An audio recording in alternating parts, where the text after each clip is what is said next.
Ресейде жанартау атқылады. Армысыздар. Сіздермен бірге жақсы канал. Ресейдің Камчатка аралында Крашенников жанартауы атқылап жатыр.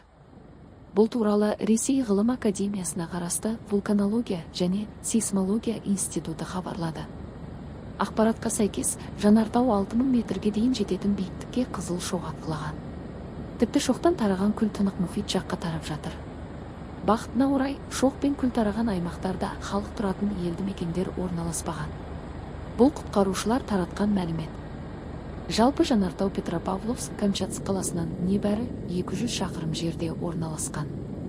Ең қызығы, бұл жанартау соңғы рет сонау 1463 жылы оянып атқылапты. Ал ғалымдардың пайымдауынша 5,5 ғасыр бойы тыныш жатқан жанартаудың оянуына күшті жер сілкінісі себеп болған. Еске сала кетсек, шілде айының соңында Камчатка жағасында күші 8,7 балдық қуатты жер сілкінісі болды. Салдарынан цунами қаупі туындап, мұнда алғашқы болып Ключевская сопка жанартауы атқылап, жан-жаққа лавасын ағызды.